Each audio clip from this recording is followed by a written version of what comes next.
হ্যাঁ, তরমুজের ভিতর থেকে বেরিয়ে আসছে মধু, আর এই মধু খাওয়ার জন্য অসংখ্য মানুষের ভিড় লেগে গিয়েছে তার এই তরমুজের দোকানে। তিনি যেই তরমুজটা হাতের মধ্যে নিচ্ছে সেই তরমুজটা অটোমেটিক্যালি লাল হয়ে যাচ্ছে। চড়া দামে এখন বাজারের মধ্যে সেই তরমুজগুলো বিক্রি করা হচ্ছে, যদিও এই লোকটি চড়া দামে বিক্রি করে আর না করে কেজি দরে ঠিকই বিক্রি করছে। এটা 60 টাকা কেজি রাখবো, কাটবো, আপনার পছন্দ হলে নিবেন, নইলে রেখে দেবেন গা। যখনই বাজারের মধ্যে গিয়ে দেখি তরমুজ কেজি দরে বিক্রি করা হচ্ছে, তখনই 3500 বছর আগের কথা মনে পড়ে যায়, যখন ফেরাউন এই দুনিয়া থেকে চলে যায়। ফেরাউন দুনিয়া থেকে চলে গেলেও কিন্তু তার বংশধর এখনো বাংলাদেশের মধ্যে নাকি রয়ে গেছে, যার কারণে সেই আমলে ফেরাউন পিস হিসাবে তরমুজ কিনে এনে কেজি দরে বিক্রি করতো, আর এখন বাংলাদেশের মধ্যে পিস হিসাবে কিনে এনে কেজি দরে বিক্রি করা হচ্ছে। ব্যবসা হচ্ছে একটি হালাল জিনিস, তবে পবিত্র মাসের মধ্যে ওই ব্যবসাটাকে হারাম করে নিচ্ছে অসংখ্য ব্যবসায়ীরা। প্রত্যেকটি নিত্য প্রয়োজনীয় দ্রব্যের দাম কিন্তু ব্যাপক পরিমাণ বেড়ে গিয়েছে। বাজারের মধ্যে আপনি 1 টাকা নিয়ে যান আর 1000 টাকা নিয়ে যান, আপনি বাসার মধ্যে 1 টাকা ফিরিয়ে আনতে পারবেন না। একরকম মনে হচ্ছে ব্যবসায়ীরা আপনার পকেট কেটে টাকা নিয়ে যাচ্ছে। তবে যারা ফসল ফলাচ্ছে তাদের পকেটে কিন্তু পাত্তি ঢুকছে না, যা সিন্ডিকেট করার এই ব্যবসায়ীরাই করছে। আবার এসে বলবে ভাই আমার তো কেনা বেশি, যার কারণে বিক্রিও বেশি, অথচ কেনা কম, বিক্রি হচ্ছে 4 গুণ বেশি।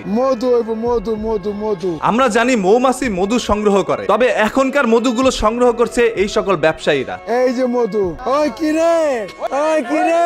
আসলে তার প্রত্যেকটি ভিডিও কিন্তু সামাজিক যোগাযোগ মাধ্যমের মধ্যে রাতারাতি কিন্তু ব্যাপক পরিমাণ আলোচনার সৃষ্টি করেছে, যার কারণে মানুষ কিন্তু এই সকল তরমুজগুলো কেনার জন্য দূর দূরান্ত থেকে হুমড়ি খেয়ে পড়ে তার এই তরমুজের দোকানে, আর উনিও কিন্তু একরকম কড়া ব্যবসা করে যাচ্ছে। Roni viral, Roni viral. অন্যদিকে তার একজন পার্সোনাল ক্যামেরাম্যান রয়েছে, যে সকল ক্যামেরাম্যান গুলো প্রতিনিয়ত তার ভিডিও করতে থাকে। একদিকে পেস মনে করেন ধামধুম উঠতেছে, অন্যদিকে তার তরমুজগুলো ধামধুম বিক্রি হচ্ছে। ধামধুমের মধ্যেই চলছে তারা, তবে দাম কমার মধ্যে একেবারেই তাদের হুঁশ হারা। আলহামদুলিল্লাহ, মাশাআল্লাহ। সাধারণ জনগণ পবিত্র রমজান মাসে রোজা রেখে চায় একটু ভালো মন্দ খেতে, তবে ভালো মন্দ খাবে কিভাবে এই সকল ব্যবসায়ীর কারণ আমি এই ভাইটাকে বলছি না, ওনার মতো করে এরকম অসংখ্য ব্যবসায়ীরা রয়েছে যারা তরমুজগুলো পিস হিসাবে কিনে এনে কেজি দরে বিক্রি করছে একটু বেশি লাভ করার জন্য। তরমুজ কিন্তু বিদেশ থেকে আনা হচ্ছে না, এই তরমুজগুলো আমাদের বাংলাদেশের মধ্যে উৎপাদন হচ্ছে। কৃষকরা কিন্তু ন্যায্য মূল্য পাচ্ছে না। কারণ সারা মাল বেশি না, আমি এটা মধু হইব মধু। কি পরিমাণ সিন্ডিকেট আমাদের এই দেশের মধ্যে হয় সেটা আপনি কল্পনাও করতে পারবেন। 30 দিনে 1 মাস আর 30টি রোজা রাখতে গিয়ে ব্যবসায়ীদের কাছে হয়রানির শিকার হচ্ছে প্রত্যেকটা রোজাদার। সারাদিন রোজা রেখে ইচ্ছে করে দিন শেষে একটু লেবুর শরবত খাওয়ার জন্য বাজারের মধ্যে যখনই লেবু কিনতে যায় গিয়ে দেখি লেবুর হালি 100 টাকা। এখন দাম বেড়ে সেটার হালি দাঁড়িয়েছে 150 থেকে 200 টাকাও ভাই। ছোট ছোট লেবু, যেই লেবুগুলো থেকে কোনো রসই নাই, সেই লেবুগুলো বিক্রি করা হচ্ছে 50 থেকে 80 টাকা হালি। একবার চিন্তা করছেন কিভাবে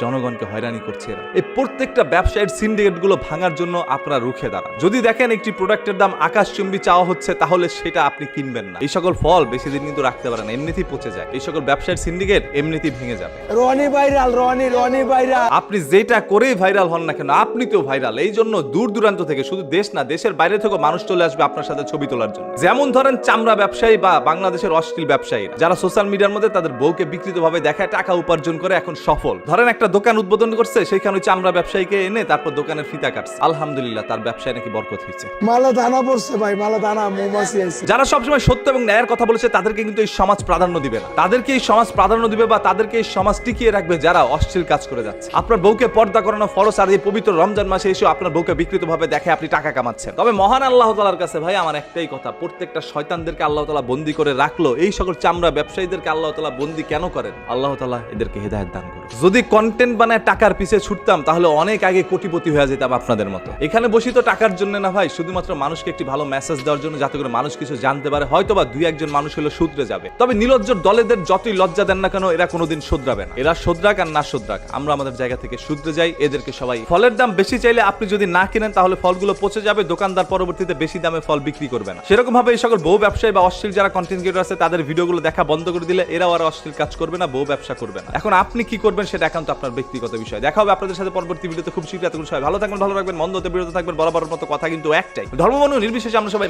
মানুষের চাই সর্বদা মানুষের পাশে দাঁড়াতে, এটাই তো আমাদের একটি নীতি হতে পারে। আসসালামু আলাইকুম, আল্লাহ হাফেজ।